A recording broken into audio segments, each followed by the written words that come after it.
إن الحمد لله نحمده ونستعينه ونستغفره ونعوذ بالله من شرور أنفسنا ومن سيئات أعمالنا من يهده الله فلا مضل له ومن يضلل فلا هادي له وأشهد أن لا إله إلا الله وحده لا شريك له وأشهد أن محمدًا عبده ورسوله صلى الله عليه وعلى آله وصحبه وسلم. أما بعد، عن أبي هريرة رضي الله تعالى عنه قال: قال رسول الله صلى الله عليه وسلم: إن الله تعالى طيب لا يقبل إلا طيبا، وإن الله أمر المؤمنين بما أمر به المرسلين، فقال تعالى: يا أيها الرسل كلوا من الطيبات واعملوا صالحا، وقال تعالى: يا أيها الذين آمنوا كلوا من طيبات ما رزقناكم.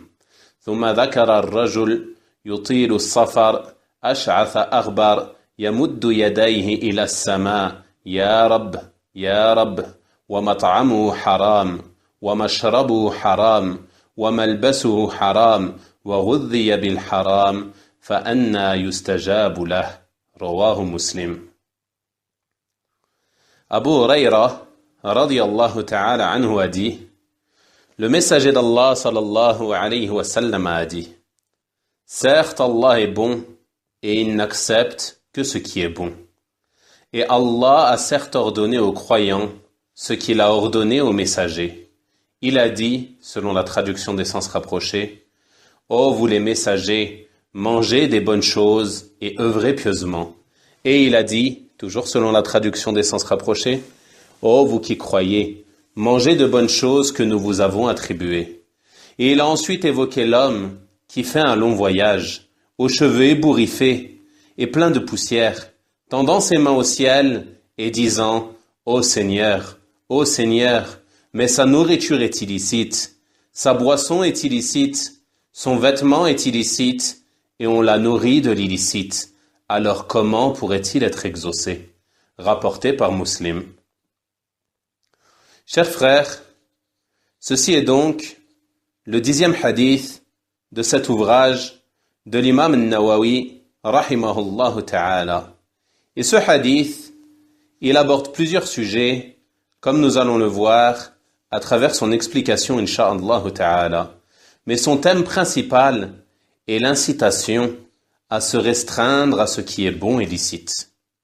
Le prophète sallallahu alayhi wa sallam a donc dit dans ce hadith: certes Allah est bon, c'est-à-dire qu'Allah est pur et exempt de toute déficience.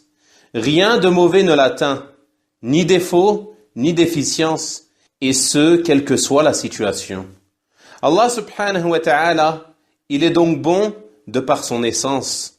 Il est bon en ses noms et ses attributs. Il est bon dans ses jugements et en ses actes, ainsi que dans tout ce qui provient de lui subhanahu wa ta'ala. Certes, Allah est bon et il n'accepte que ce qui est bon. C'est-à-dire qu'Allah subhanahu wa ta'ala, il n'accepte que ce qui est bon parmi les paroles et les actes. Quant à tout ce qui est mauvais, alors cela est rejeté auprès d'Allah subhanahu wa ta'ala, car Allah n'accepte que ce qui est bon. Et entre dans cela également les aumônes données d'un argent mauvais, d'un argent illicite. Elles sont alors rejetées et ne sont pas acceptées d'Allah subhanahu wa ta'ala, car Allah subhanahu wa ta'ala n'accepte que ce qui est bon. Et qu'est-ce qui est considéré comme bon en termes d'œuvre et en termes de bien ou d'argent? La bonne œuvre est celle qui est vouée exclusivement à Allah subhanahu wa ta'ala et accomplie conformément à la législation. Et l'œuvre, elle ne peut être bonne et elle ne peut être acceptée qu'en remplissant ces deux conditions: la sincérité et la conformité. La sincérité envers Allah subhanahu wa ta'ala, c'est-à-dire que l'œuvre lui soit exclusivement louée, et la conformité à la législation, c'est-à-dire que l'œuvre soit accomplie telle qu'elle est légiférée et non pas d'une manière innovée. Et toute œuvre qui ne remplit pas ces deux conditions est une œuvre rejetée. Et nous avons déjà traité ce sujet en détail lors de l'étude du premier et du 5e hadith. On ne va donc pas le redévelopper ici, mais ceux qui n'ont pas suivi ces cours peuvent revenir aux enregistrements qui sont présents sur le site An-Nasiha. Et ce qui est bon en termes d'argent et de biens, c'est ce qui est licite en lui-même. Ce qui est licite en lui-même et qui est obtenu d'une manière licite. Et ça, c'est très important également. Quant à ce qui est obtenu d'une manière illicite, comme le vol, comme l'escroquerie, comme l'argent de riba, alors tout ceci est mauvais. Et tout ceci n'est pas accepté d'Allah subhanahu wa ta'ala. Même si cela est dépensé dans les œuvres de bien, même si cela est dépensé sur le sentier d'Allah subhanahu wa ta'ala. Car Allah est bon et n'accepte que ce qui est bon. Mais il y a une exception à cela. Il y a une situation dans laquelle la personne donne en aumône de l'argent considéré comme mauvais. Et ceci est accepté par Allah subhanahu wa ta'ala. Et quelle est cette situation? C'est le cas par exemple d'un homme qui a volé. Par exemple, il a volé une somme d'argent, puis il revient à Allah subhanahu wa ta'ala et veut se repentir de ce vol. Et comme vous le savez, il fait partie des conditions du repentir dans ce cas, de rendre cet argent à son propriétaire. Et le repentir ne peut être complet sans cela. Mais supposons ici qu'il ne puisse pas retrouver son propriétaire. Par exemple, on va dire qu'il a volé cet argent dans un lieu public. Dans un lieu public dans lequel il y avait des centaines de personnes. Il lui est impossible de savoir à qui appartient cet argent et de retrouver ces personnes qui étaient présentes. Alors dans ce cas, il donnera cet argent en aumône, mais avec quelle intention?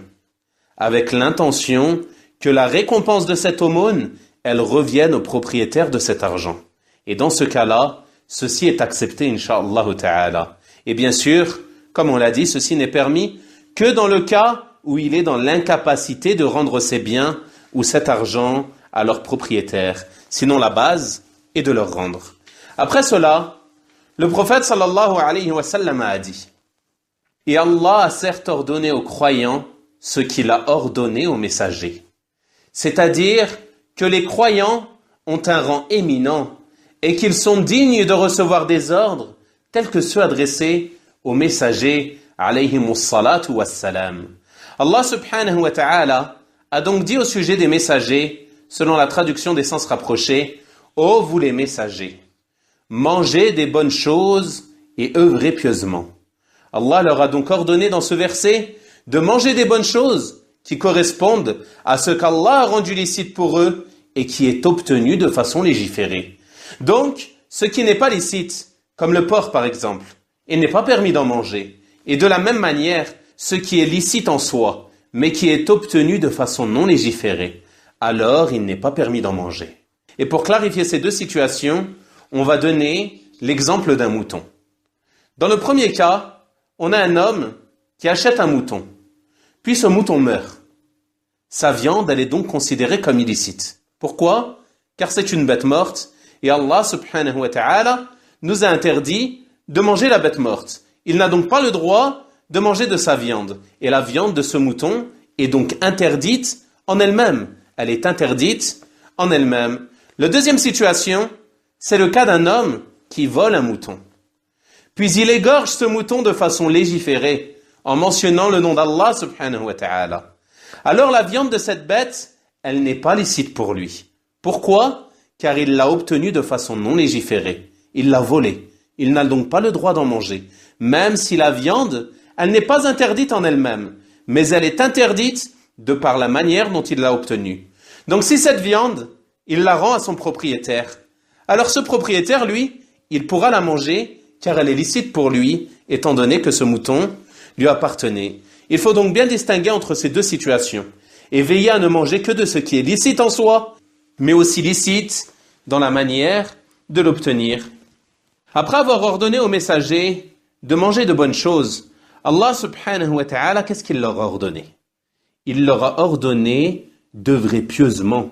Et il a précisé que ces œuvres devaient être pieuses, en disant œuvrer pieusement, c'est-à-dire d'accomplir des œuvres pieuses. Et comme on l'a dit, L'œuvre pieuse est celle dans laquelle sont réunis la sincérité envers Allah subhanahu wa ta'ala et la conformité à la législation du messager d'Allah sallallahu alayhi wa sallam. Et toute œuvre qui ne remplit pas ces deux conditions n'est pas une œuvre pieuse et elle n'est pas acceptée. On voit donc que la finalité, ce n'est pas l'œuvre en elle-même. Ce n'est pas que tu œuvres en soi, mais la finalité est de parfaire ton œuvre en l'avouant exclusivement à Allah subhanahu wa ta'ala, en t'éloignant de toute forme de shirk, que ce soit le shirk, le polythéisme, majeur ou mineur, comme l'ostentation par exemple, ou la recherche des éloges des gens. Et également, tu dois accomplir tes œuvres conformément à la législation du messager d'Allah sallallahu alayhi wa sallam, en t'écartant de toute innovation et de toute chose nouvelle en religion. Ensuite, le prophète sallallahu alayhi wa sallam, il a mentionné un deuxième verset dans lequel Allah subhanahu wa ta'ala a dit au sujet des croyants, selon la traduction des sens rapprochés, « Ô vous qui croyez, mangez des bonnes choses que nous vous avons attribuées. » Il a donc ordonné aux croyants ce qu'il a ordonné aux messagers, alayhimus salatu wassalam. Les croyants, ils sont donc soumis à cet ordre comme les messagers, alayhimus salatu wassalam.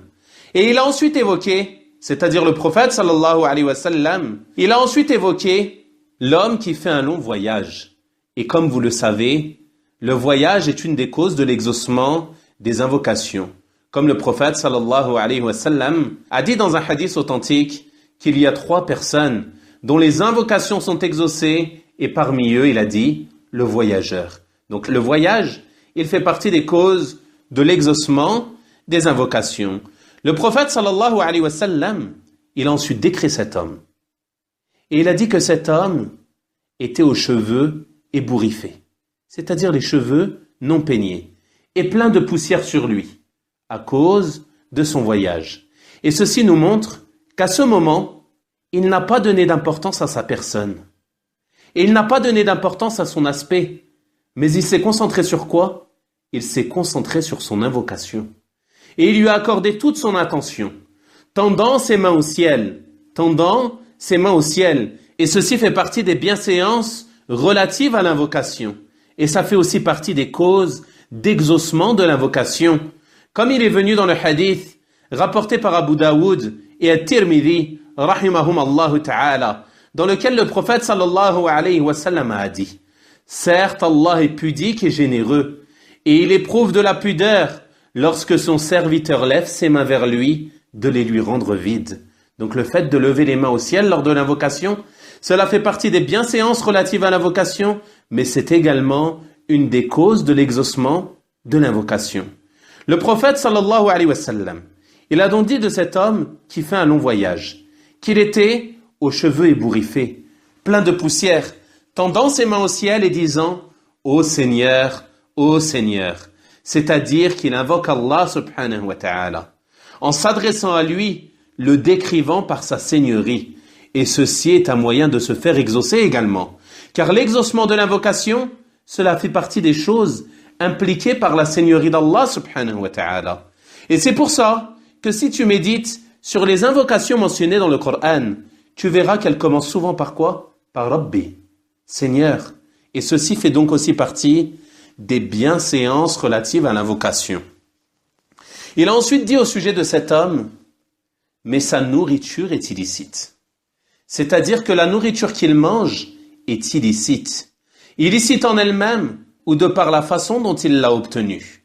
Sa boisson est illicite, c'est-à-dire la boisson qu'il boit. Elle est illicite, illicite en elle-même ou de par la façon dont il l'a obtenue. Et son vêtement est illicite, de la même manière, illicite en lui-même ou de par la façon dont il l'a obtenu. Et on l'a nourri de l'illicite.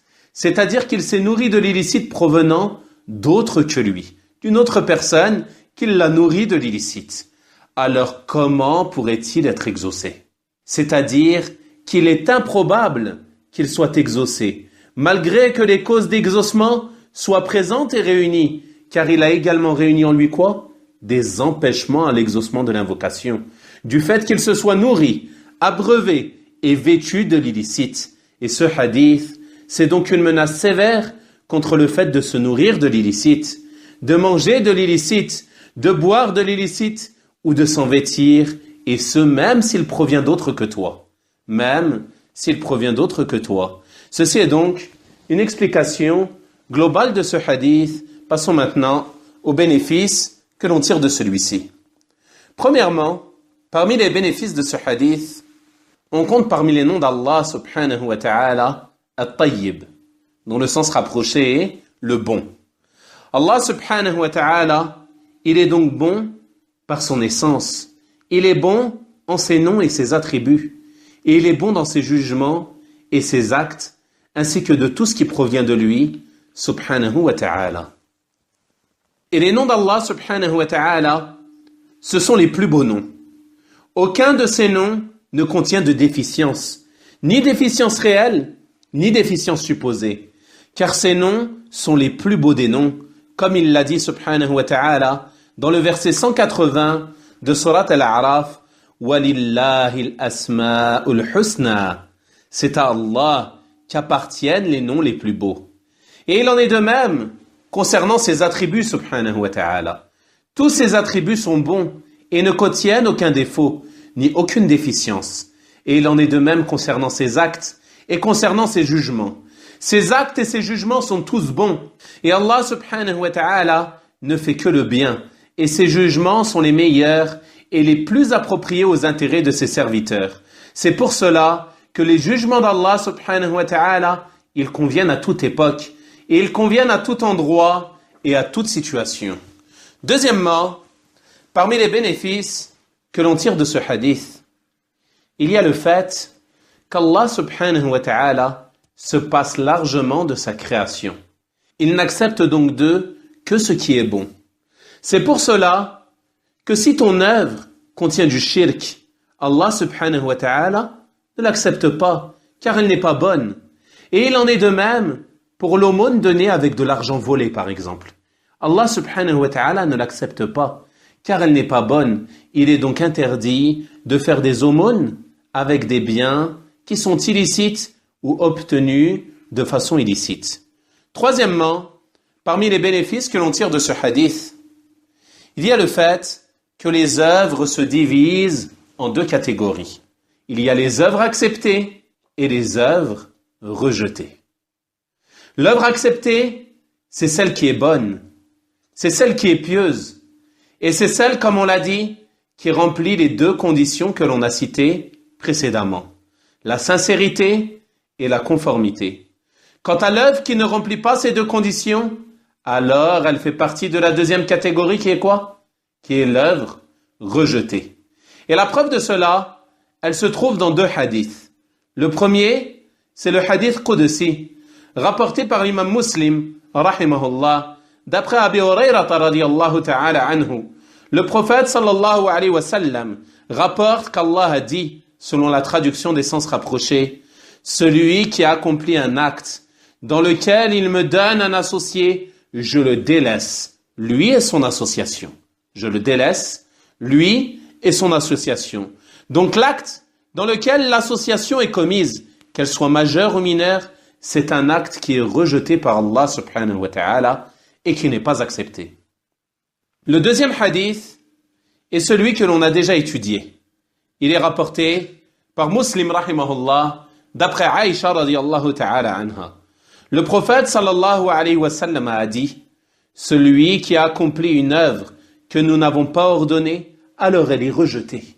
Alors elle est rejetée. Ceci nous prouve donc l'obligation pour le musulman de prendre soin de préserver ses œuvres et de préserver ses paroles de tout ce qui pourrait être la cause de leur rejet, et notamment le shirk, majeur ou mineur, comme l'ostentation, comme on a dit, mais aussi il doit prendre garde à l'innovation, et ceci afin que nos œuvres, elles soient bonnes et acceptées d'Allah subhanahu wa ta'ala, car Allah n'accepte que ce qui est bon. Quatrièmement, parmi les bénéfices que l'on tire de ce hadith, le fait que les messagers reçoivent des ordres et des interdits, comme on l'a vu dans le verset. Et ils sont les plus parfaits des serviteurs en termes d'adoration. Et on a pour meilleur exemple à ce sujet celui de notre prophète Muhammad sallallahu alayhi wa sallam. Il priait la nuit jusqu'à ce que ses pieds se fendillent. Alors qu'Allah subhanahu wa ta'ala lui a pardonné ses péchés passés et ses péchés futurs. Et lorsqu'il a été interrogé à ce sujet, qu'est-ce qu'il a répondu? Il a dit, ne serais-je pas un serviteur reconnaissant? C'est ainsi qu'était notre prophète, sallallahu alayhi wa sallam. Médite donc sur sa situation et compare-la avec notre situation aujourd'hui. Wallah al-musta'an. L'un d'entre nous est plongé dans les péchés, est plongé dans la désobéissance, mais il se sent à l'abri et pense qu'il fait partie des alliés d'Allah subhanahu wa ta'ala. C'est comme s'il avait la certitude qu'il allait entrer au paradis et qu'il était préservé de l'enfer. Regarde le prophète sallallahu alayhi wa sallam. Malgré qu'il savait qu'il allait rentrer au paradis, malgré qu'il savait qu'Allah subhanahu wa ta'ala lui avait pardonné ses péchés passés et ses péchés futurs, il priait la nuit de cette manière, jusqu'à ce que ses pieds se fendissent. Et il priait de longues prières, comme il est rapporté dans d'autres hadiths. Comme il est rapporté qu'il priait une nuit avec Al-Baqarah, An-Nisa et Ali Imran dans une seule rak'a. Et que son recours, son inclinaison et sa prosternation étaient aussi longues que le temps qu'il est resté debout en récitation. Ceci est la situation de notre prophète, sallallahu alayhi wa sallam. Les prophètes, donc, ils ont reçu des ordres et ils ont reçu des interdits. Et ils étaient soumis à cela. Et ceci nous amène à un autre bénéfice, qui est la réfutation des gens qui prétendent, parmi les kouburites et autres parmi les gens de l'égarement, que lorsqu'une personne atteint le degré de wali, le degré d'allié d'Allah subhanahu wa ta'ala, alors il n'est plus soumis aux ordres et aux interdits. Ceci est un égarement évident. Comme on le voit dans ce hadith, les messagers, alayhimus salatu wassalam, ils ont reçu des ordres et des interdits de la part d'Allah subhanahu wa ta'ala. Alors comment autre qu'eux peut se prétendre affranchi de cela? Il n'y a pas de doute que ceci est un égarement évident. Donc, cinquièmement, parmi les bénéfices que l'on tire de ce hadith, et qui découlent du bénéfice précédent, il y a le fait que la perfection de l'homme, en termes de foi, et le fait qu'il atteigne le degré d'allié d'Allah subhanahu wa ta'ala, ceci ne l'affranchit pas des obligations et ne lui permet pas de transgresser les interdits, comme on vient de le dire. La perfection de l'homme en termes de foi et le fait qu'il atteigne le degré d'allié d'Allah subhanahu wa ta'ala, ceci ne l'affranchit pas des obligations et ne lui permet pas de transgresser les interdits. Au contraire, ceci réclame de lui encore plus d'efforts dans les œuvres et de la persévérance dans cela. Et c'est pour cela que malgré la perfection de la foi des messagers, alayhimus salatu wassalam, Allah leur a tout de même ordonné quoi? Il leur a ordonné d'œuvrer pieusement. Sixièmement, parmi les bénéfices que l'on tire de ce hadith, il y a le fait que les croyants reçoivent aussi des ordres et des interdits comme les messagers alayhimus salatu wassalam. Et plus ta foi est forte, plus tu te soumettras aux ordres d'Allah subhanahu wa ta'ala. Et vice versa, plus elle est faible, moins tu te soumettras à ses ordres. Et on demande à Allah subhanahu wa ta'ala de nous préserver. Et il fait partie de la compréhension de la religion que l'homme soit conscient et qu'il sache lorsque sa foi baisse ou lorsque sa foi monte. Comme l'a dit Abu Dharr, radiyallahu ta'ala anhu, celui qui ne sait pas lorsque sa foi baisse ou lorsque sa foi monte, il n'est pas instruit. Il n'est pas instruit. Et le noble cheikh et l'éminent savant, Muhammad Aman al-Jami rahimahullah ta'ala, a dit en expliquant cette parole. Donc si tu vois que tu accours vers Allah, que tu désires ce qui est auprès d'Allah, que tu accomplis tes adorations avec entrain, que tu aimes les vertueux et que tu aimes les assises de science, tout ceci sont des signes t'indiquant que ta foi est forte et qu'elle augmente. Et si tu vois que tu te détournes, que tu es paresseux, que tu n'as pas envie de lire le livre d'Allah, ni d'évoquer Allah, si tu vois que tu régresses dans les adorations et dans le désir de ce qui est auprès d'Allah subhanahu wa ta'ala, alors ceci t'indique que ta foi a baissé, alors soigne-toi. Alors soigne-toi. Ceci est la parole de l'éminent cheikh, le grand savant, Muhammad Aman al-Jami rahimahullah ta'ala. Celui dont telle est la situation, qui se détourne, qu'il est pris de paresse, qu'il n'a pas envie de se rapprocher d'Allah subhanahu wa ta'ala, il doit s'empresser de soigner son cœur. Il doit remédier à cela avant que cette maladie se propage et qu'il dérive encore plus au point de ne plus pouvoir revenir sur le droit chemin. Et je demande à Allah subhanahu wa ta'ala de me préserver ainsi que vous. Septièmement, parmi les bénéfices que l'on tire de ce hadith, il y a l'ordre de manger des bonnes choses. L'ordre de manger des bonnes choses. Et on en déduit de cela un bénéfice important qui est le blâme de se priver des bonnes choses sans cause légitime, sans cause religieusement acceptable. Comme ceux qui se privent de certains délices de ce bas monde, prétendant au zuhd. Ils prétendent être des ascètes et faire preuve d'ascétisme. Et ceci est une erreur. Et c'est contraire à la pratique des salafs et à la pratique des compagnons, radiyallahu ta'ala anhum. En effet, lorsque les salafs, radiyallahu ta'ala anhum, wa rahimahumullah, ont conquis de nombreuses contrées, ils se sont mis à manger et à boire des choses auxquelles ils n'étaient pas habitués et qu'ils ne connaissaient pas au temps du prophète sallallahu alayhi wa sallam. Mais ils ne se sont pas privés de ces choses.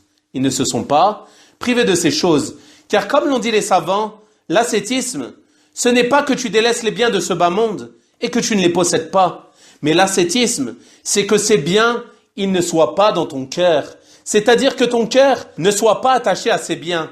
Et que peu t'importe que tu les possèdes ou non, si tu les possèdes, tu remercies Allah subhanahu wa ta'ala pour cela. Et si tu ne les possèdes pas, alors tu loues Allah et tu patientes et le remercies pour la situation dans laquelle tu te trouves.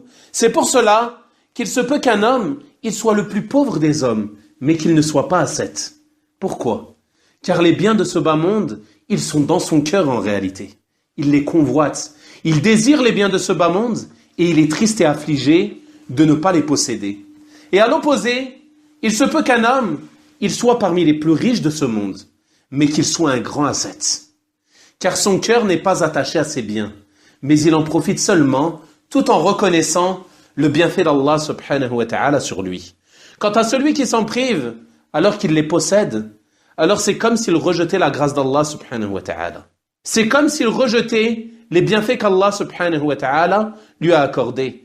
Et il n'y a pas de doute que ceci est blâmable et c'est un mauvais comportement à l'égard d'Allah subhanahu wa ta'ala. Et il est venu dans un hadith que le prophète sallallahu alayhi wa sallam a dit, lorsqu'Allah subhanahu wa ta'ala accorde de ses bienfaits à l'un de ses serviteurs, il aime voir les effets de ce bienfait sur lui. Huitièmement, parmi les bénéfices de ce hadith, il y a l'obligation d'être reconnaissant envers Allah subhanahu wa ta'ala pour les bienfaits qu'il nous accorde. Et que cette reconnaissance, elle se traduit par quoi? Elle se traduit par l'accomplissement des œuvres pieuses. Et comment déduit-on cela dans le hadith? On déduit cela en réunissant entre les deux versets. Dans le premier verset, Allah subhanahu wa ta'ala a dit selon la traduction des sens rapprochés, « Ô vous les messagers, mangez des bonnes choses et œuvrez pieusement. » Et dans le deuxième verset, qui est le verset 172 de Surat al-Baqarah, Allah subhanahu wa ta'ala a dit selon la traduction des sens rapprochés, « Ô vous qui croyez, mangez de bonnes choses que nous vous avons attribuées et faites preuve de reconnaissance envers Allah. » Et faites preuve de reconnaissance envers Allah. Il a donc ordonné l'œuvre pieuse dans le premier verset et la reconnaissance dans le deuxième. Ceci nous prouve que la reconnaissance, elle se traduit par les œuvres pieuses. Et comme l'ont dit certains savants, la reconnaissance, al-shukr, c'est d'obéir à celui qui t'accorde les bienfaits. C'est-à-dire d'obéir à Allah subhanahu wa ta'ala, de te soumettre à ses ordres et de délaisser ses interdits. Et c'est ainsi que tu fais preuve de reconnaissance envers Allah subhanahu wa ta'ala. Neuvièmement, parmi les bénéfices de ce hadith, il y a la permission d'ordonner une chose à quelqu'un qui l'accomplit déjà. La permission d'ordonner une chose à quelqu'un qui accomplit déjà cette chose. En effet, on voit ici qu'Allah subhanahu wa ta'ala a ordonné aux messagers, alayhimus salatu wassalam, d'œuvrer pieusement. Alors qu'il n'y a aucun doute que les messagers, alayhimus salatu wassalam, accomplissent leurs œuvres pieusement. De la même manière, Allah subhanahu wa ta'ala a dit dans le premier verset de Surat al-Ahzab, « Ya ayyuhan nabiyyu ttaqillah » Ô prophète, crains Allah. Il a donc ordonné à son prophète, Muhammad sallallahu alayhi wa sallam, quoi? Il lui a ordonné de le craindre. Il lui a ordonné la crainte d'Allah, alors que le prophète sallallahu alayhi wa sallam est celui qui craint le plus Allah subhanahu wa ta'ala parmi les gens. Et aujourd'hui, alors que beaucoup de gens baignent dans les péchés et la désobéissance à Allah subhanahu wa ta'ala, si quelqu'un dit à l'un d'entre nous, crains Allah, ittaqillah, quelle est sa réaction? Il s'énerve. Il s'énerve d'entendre cette parole. Et si on lui dit qu'Allah te guide, Allah yahdik, il s'énerve aussi. Comme s'il avait atteint la perfection en termes de crainte pieuse et de guider. Alors qu'en réalité, on souffre de manquements immenses et on demande à Allah subhanahu wa ta'ala de nous pardonner. Quant aux messagers, alayhimus salatu wassalam, ils œuvraient pieusement afin d'obtenir la fermeté et d'être persévérants sur ce quoi ils étaient comme bien et comme guidés. Et c'est donc eux que l'on doit prendre pour exemple dans cela. Dixièmement, parmi les bénéfices que l'on tire de ce hadith, il y a l'interdiction des choses mauvaises. L'interdiction des choses mauvaises. Car Allah subhanahu wa ta'ala a ordonné de manger les bonnes choses. Et il est important de préciser que les choses mauvaises sont celles déterminées par la législation et non pas ce que les gens trouvent mauvais. Car les goûts de chacun sont différents. Les goûts de chacun sont différents. Il n'est donc pas possible de juger de cela en fonction des gens et en fonction de leur goût. Par exemple, beaucoup de gens sont répugnés par le fait de manger des sauterelles, alors que ceci est licite, comme il est venu dans le hadith. Mais les gens sont répugnés par cela, pourquoi? Car ils n'y sont pas habitués. Ceci est donc une répugnance naturelle, car tout homme répugne ce qu'il n'a pas l'habitude de manger. Et à l'inverse, il y a des gens qui mangent tout ce que tu leur donnes. Tout ce que tu leur poses devant eux, ils le mangent. Et c'est pour cela que pour déterminer si une chose est bonne ou mauvaise, on doit revenir à quoi? À la législation, au livre d'Allah subhanahu wa ta'ala et à la sunna du messager d'Allah sallallahu alayhi wa sallam et non au goût et aux raisons des gens. Onzièmement, parmi les bénéfices de ce hadith, il y a l'improbabilité que celui qui mange de l'illicite soit exaucé lorsqu'il invoque, car ceci fait partie des empêchements à l'exaucement de l'invocation. Cependant, est-il impossible qu'il soit exaucé? La réponse est non. Ce n'est pas impossible, mais cela est peu probable. Et le prophète sallallahu alayhi wa sallam nous a informé de cela, et ce afin que les gens s'écartent de l'illicite dans la nourriture, la boisson et les vêtements. Deuxièmement, parmi les bénéfices que l'on tire de ce hadith, il y a le fait que le voyage fait partie des causes de l'exaucement de l'invocation, comme on l'a vu dans le hadith que l'on a cité. Treizièmement, parmi les bénéfices de ce hadith, il y a le fait que d'avoir les cheveux ébouriffés et d'être plein de poussière sont aussi des causes de l'exaucement des invocations. Mais il est important de savoir que ce qui est visé ici, c'est le fait que la personne, elle a donné ici plus d'importance à quoi? À ses affaires religieuses, à son invocation, qu'à ses affaires mondaines et à son apparence. C'est ce qui est visé par cela dans le hadith. Quatorzièmement, parmi les bénéfices que l'on tire de ce hadith, il y a le fait que lever les mains fait aussi partie des causes de l'exaucement de l'invocation. Et ceci a lieu en joignant tes deux mains à hauteur de la partie supérieure de la poitrine. À hauteur de la partie supérieure de la poitrine. Et ici, on peut se poser une question, qui est, est-ce que lever les mains est légiféré à chaque invocation? La réponse est que l'invocation se divise en trois catégories à ce sujet. Premièrement, celle au sujet de laquelle le fait de lever les mains est rapporté. Alors dans ce cas, ceci est légiféré lors de l'invocation du Qunut, lors de l'invocation As-Safa et Marwa et autres situations semblables. Dans ces situations-là, il est légiféré de lever les mains lors de l'invocation. Deuxièmement, l'invocation au sujet de laquelle il est rapporté de ne pas lever les mains, comme lorsque l'imam invoque lors du sermon du vendredi, en dehors de l'invocation de demande de pluie. Il ne doit pas lever les mains pour cela. Un compagnon a vu un homme lever les mains en invoquant durant un sermon. Il lui a alors dit qu'Allah enlaidisse ses deux mains. Qu'Allah enlaidisse ses deux mains. Et ce car il n'avait jamais vu le prophète sallallahu alayhi wa sallam faire cela. De la même manière, il n'est pas légiféré de lever les mains lorsque tu invoques dans la prière, comme durant le tashahhud par exemple, et ceci est évident pour tous. Troisièmement, il y a l'invocation au sujet de laquelle il n'est pas rapporté de lever les mains, ni de ne pas les lever. Alors dans ce cas, la base est que l'on peut les lever, car ceci fait partie des bienséances relatives à l'invocation, et c'est une cause d'exaucement, comme on l'a vu dans le hadith, comme par exemple entre l'adhan et l'iqama. Entre l'adhan et l'iqama, il n'est pas rapporté de lever les mains, mais il n'est pas rapporté non plus de ne pas les lever. Donc la base est que l'on peut les lever. 15e, parmi les bénéfices de ce hadith, il y a la preuve et la confirmation de l'élévation d'Allah subhanahu wa ta'ala. En effet, vers où a levé ses mains celui qui invoque? Il a levé ses mains vers le ciel, en direction du ciel. Et ceci nous prouve que Allah subhanahu wa ta'ala est élevé au-dessus de son trône, au-dessus des cieux. 16e, parmi les bénéfices de ce hadith, il y a le fait qu'il fait partie des causes d'exaucement d'invoquer Allah subhanahu wa ta'ala en faisant référence à sa seigneurie, comme dans le hadith « Ya Rabb, Ya Rabb » ô Seigneur, ô Seigneur. Et comme on l'a dit, la majorité des invocations du Coran, elles commencent ainsi.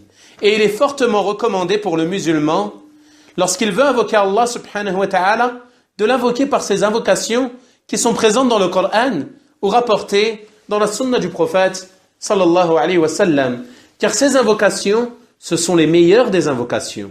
Et on doit prendre garde aux invocations inventées, aux invocations innovées, ou celles qui comprennent souvent de l'exagération ou autre chose répréhensible. Lorsque tu invoques, le mieux est que tu utilises les termes rapportés, ou bien dans le Coran, ou bien dans la Sunna, sauf dans le cas où tu adresses une demande particulière à Allah subhanahu wa ta'ala te concernant et concernant une situation particulière.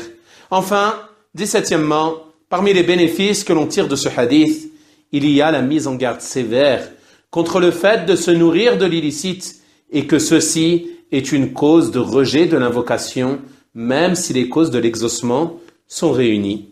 De plus, il est important de savoir que le fait de manger l'illicite est une cause pour que l'homme se détourne de ses obligations religieuses. Car le fait de nourrir le corps d'une chose corrompue, cela influe sur celui-ci et cela corrompt également quoi? Cela corrompt également le cœur. De la même manière que le fait de manger des bonnes choses aide à accomplir des œuvres pieuses, manger des choses mauvaises aide à commettre des mauvaises actions. On demande donc à Allah subhanahu wa ta'ala de nous préserver de cela et de nous pardonner pour nos manquements. Ceux-ci sont donc quelques bénéfices que l'on tire de ce hadith. Je demande à Allah subhanahu wa ta'ala de nous faire profiter de ce que l'on a dit et écouté. Et je demande à Allah subhanahu wa ta'ala de nous faciliter la mise en pratique, car c'est ainsi que l'on fera que ces assises soient une preuve pour nous et non pas contre nous. Wa sallallahu wa sallim wa barik ala nabiyyina Muhammadin wa ala alihi wa sahabatihi ajma'in. Walhamdulillahi rabbil alamin wa jazakumullahu khayra.